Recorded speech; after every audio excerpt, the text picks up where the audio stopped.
Hi friends, आप सभी का आपके अपने यूट्यूब चैनल यूपीएससी इन्फो 24 में स्वागत है। तो दोस्तों, हम उम्मीद करते हैं कि आप सभी लोग स्वस्थ होंगे और खुश होंगे।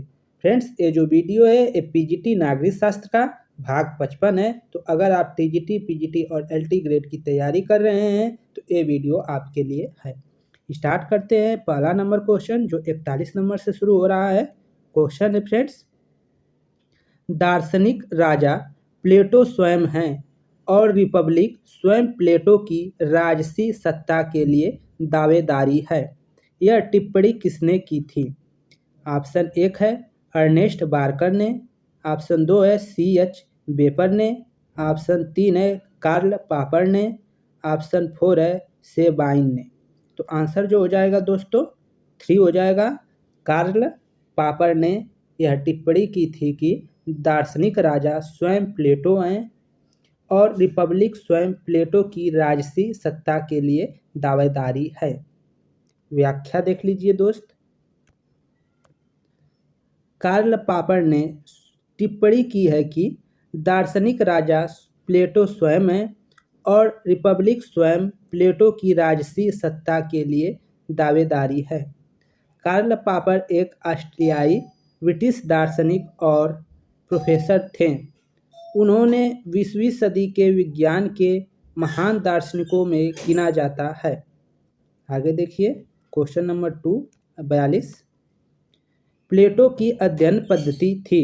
प्लेटो की अध्ययन पद्धति थी अनुभव आत्मक, निगनात्मक, आगमनात्मक, तुलनात्मक। तो इसमें से आंसर हो जाएगा 2 निगनात्मक। निगमनात्मक प्लेटो की अध्ययन पद्धति थी। प्लेटो की अध्ययन पद्धति निगनात्मक थी। आगे देखिए 43 नंबर क्वेश्चन। निम्नलिखित में से कौन सा वर्ष क्यूबा संकट से जुड़ा हुआ है?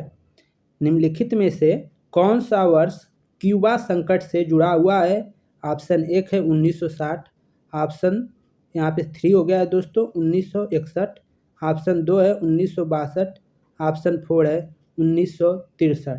तो दोस्तों इसका आंसर हो जाएगा 1962। जो 1962 है वो सही है, मतलब आपका 2 नंबर जो दिया गया है ये तीसरे नंबर पे है, 1962 हो जाएगा। ठीक है, 1962 आपका सही आंसर हो जाएगा। 1962 क्यूबा संकट से जुड़ा हुआ है। व्याख्या देख लीजिए। क्यूबाई संकट शीत युद्ध के दौरान अक्टूबर 1962 में सोवियत संघ, क्यूबा और संयुक्त राज्य अमेरिका के बीच एक टकराव था।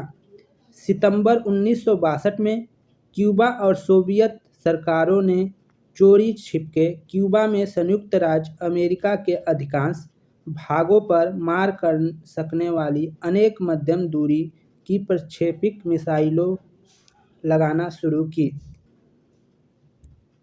आगे देखिए। भारतीय संविधान का 79वां संविधान संशोधन अधिनियम 1999 संबंधित है। भारतीय संविधान का 89वां संविधान संशोधन 1999 संबंधित है। किससे संबंधित है ये बताना है। केंद्र राज्य संबंधों से, राजनीतिक दलों की स्थापना से, भाषाओं से, और लोकसभा और राज्य विधानसभाओं में अनुसूचित जाति, अनुसूचित जनजातियों के लिए आरक्षण से। तो 44 का जो आंसर है दोस्तों वो आपका हो जाएगा 4। भारतीय संविधान का 79वां संविधान संशोधन 1999 संबंधित है। तो ये किससे संबंधित है? तो ये संबंधित है लोकसभा और राज्य विधानसभाओं में अनुसूचित जाति और अनुसूचित जनजातियों के आरक्षण से संबंधित है।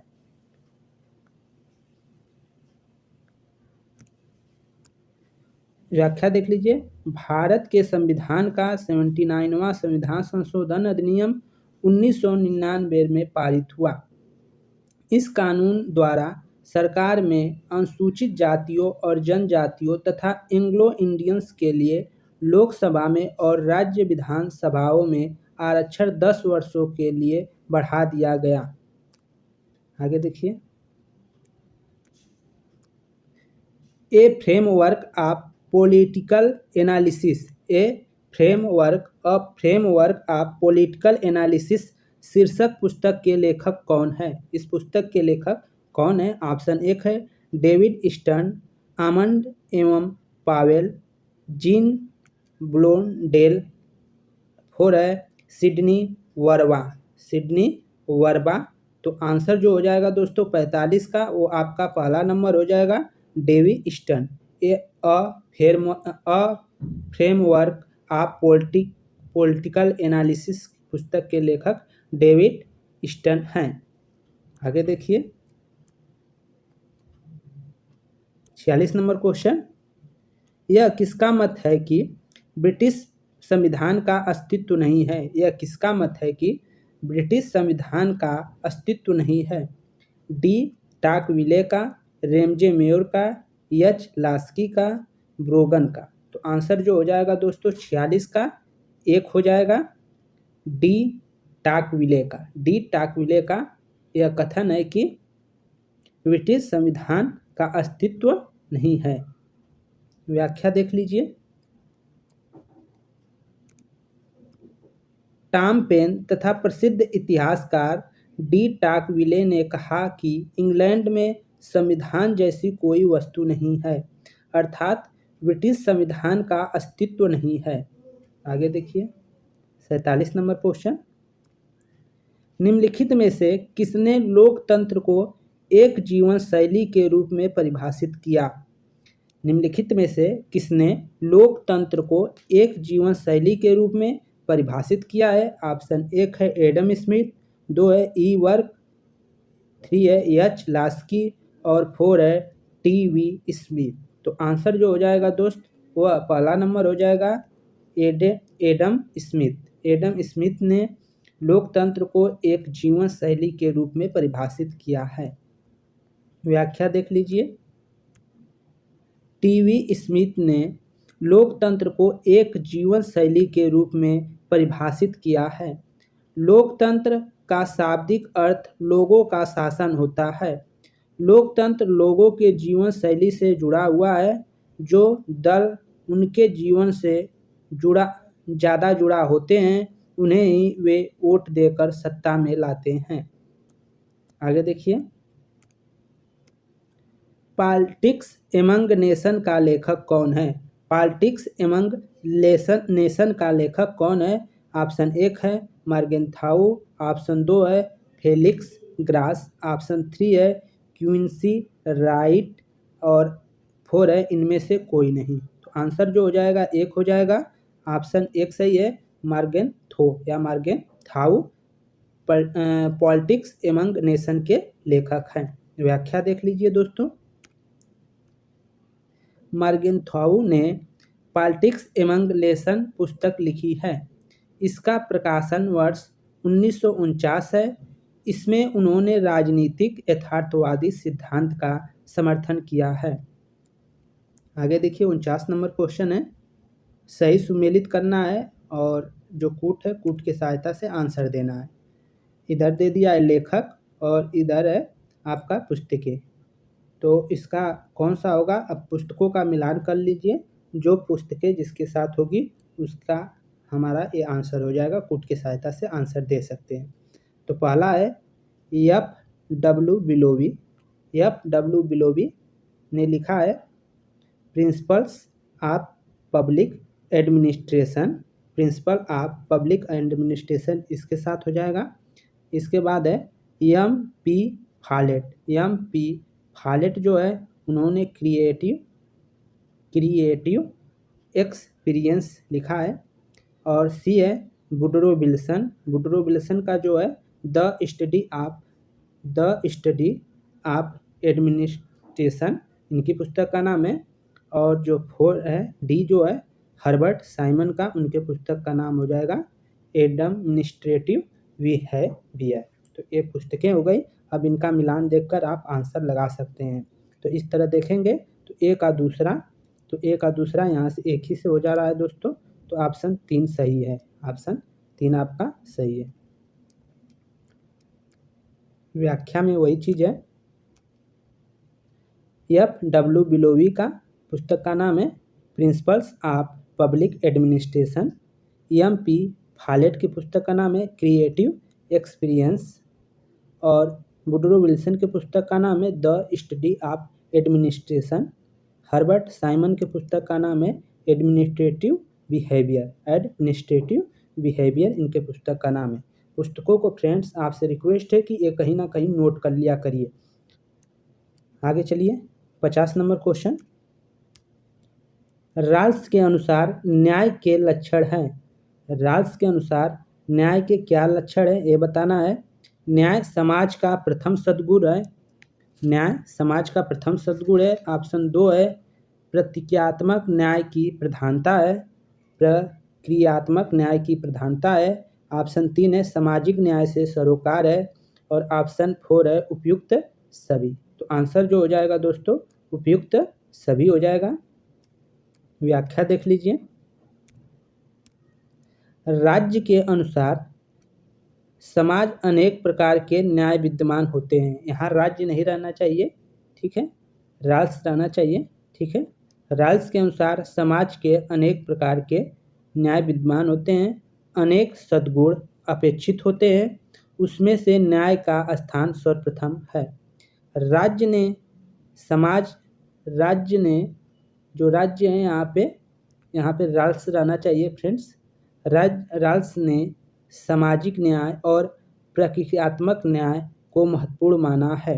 यहाँ पे राल्स रहेगा, यहाँ राज्य हो गया है, ये देख लीजिएगा आप लोग, राल्स, यहाँ भी राल्स रहेगा दोस्तों, ठीक है, ये गलत हो गया है, ठीक है।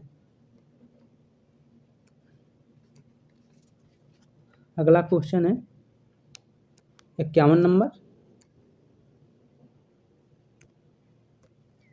कानून नियमों का वह समूह है जिसे राज्य मान्यता देता है।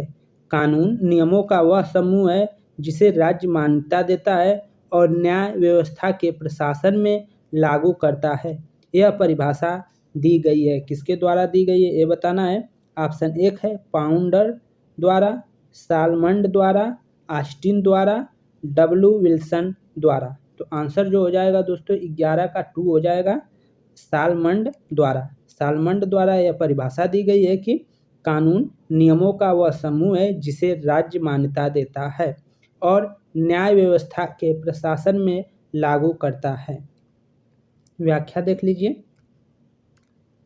कानून नियमों का वह समूह है जिसे राज्य मान्यता देता है और न्याय व्यवस्था के प्रशासन में लागू करता है। यह परिभाषा सालमंड द्वारा दिया गया है। अगला क्वेश्चन 52 नंबर। भारतीय संविधान की 8वीं अनुसूची में कितनी भाषाओं का उल्लेख है? तो आंसर हो जाएगा दोस्तों 22 भाषाओं का। व्याख्या देख लीजिए। भारतीय संविधान की 8वीं अनुसूची में 22 भाषाओं का उल्लेख है। मूल संविधान में 8वीं अनुसूची में मात्र 14 भाषाओं का ही जिक्र था, बाद में और भाषाओं को जोड़ा गया। 53 नंबर क्वेश्चन। द्वितत्वीय सिद्धांत का प्रतिपादन किया गया था। द्वितत्वीय सिद्धांत का प्रतिपादन किया गया था मैस्लो द्वारा, मैकग्रेगर द्वारा, R. लिकर्ट द्वारा और 4 है हर्जबर्ग द्वारा। तो आंसर आपको दिख गया होगा, 4 है हर्जबर्ग द्वारा। व्याख्या देख लीजिए। द्वितत्वीय सिद्धांत का प्रतिपादन हर्जबर्ग द्वारा किया गया था। इस सिद्धांत के अनुसार जब व्यक्ति को अपने काम में संतुष्टि नहीं मिलती है तो उसका ध्यान उधर जाता है जहां वह कार्य कर रहा था। जब व्यक्ति को अपने काम में संतुष्टि मिलती है तो उसके काम में और मन लगता है। इसी को हर्जबर्ग ने द्वितत्वीय सिद्धांत कहा है। आगे देखिए 54 नंबर क्वेश्चन। भारतीय संविधान के अनुच्छेद 14 में विधियों के समान संरक्षण का वाक्यांश लिया गया है। भारतीय संविधान के अनुच्छेद 14 में विधियों के समान संरक्षण का वाक्यांश लिया गया है। ब्रिटेन के संविधान से, संयुक्त राज्य अमेरिका के संविधान से, फ्रांस के संविधान से, जापान के संविधान से। तो 54 का आंसर हो जाएगा दोस्तों 2। संयुक्त राज्य अमेरिका के संविधान से लिया गया है विधियों के समान संरक्षण के वाक्यांश को। व्याख्या देख लीजिए। भारतीय संविधान के अनुच्छेद 14 में विधियों के समान संरक्षण संयुक्त राज्य अमेरिका के संविधान से लिया गया है। इसका तात्पर्य यह है कि समान लोगों के लिए विधि समान होगी और समान रूप से लागू की जाएगी। आगे देखिए 55 नंबर। राजनीतिक दल ही देश में तानाशाही के उदय से हमारी रक्षा का सबसे बड़ा साधन है। यह किसने कहा है? राजनीतिक दल ही देश में तानाशाही के उदय से हमारी रक्षा का सबसे बड़ा साधन है। यह किसने कहा है? ऑप्शन 1 है मैकाइवर, ऑप्शन 2 है फाइनर, ऑप्शन 3 है ब्राइस, ऑप्शन 4 है लास्की। तो दोस्तों आंसर जो हो जाएगा 4 हो जाएगा लास्की का यह कथन है। व्याख्या देख लीजिए। लास्की ने कहा है कि राजनीतिक दल ही देश में तानाशाही के उदय से हमारी रक्षा का सबसे बड़ा साधन है। तो फ्रेंड्स ये वीडियो यहीं पे समाप्त होता है। अगर दोस्त वीडियो थोड़ा भी पसंद आई हो, 1% भी पसंद आई हो, तो आप प्लीज़ लाइक कर दें और चैनल पे दोस्त नए हैं तो आप चैनल को ज़रूर सब्सक्राइब कर लें। नमस्कार साथियों, गुड नाइट।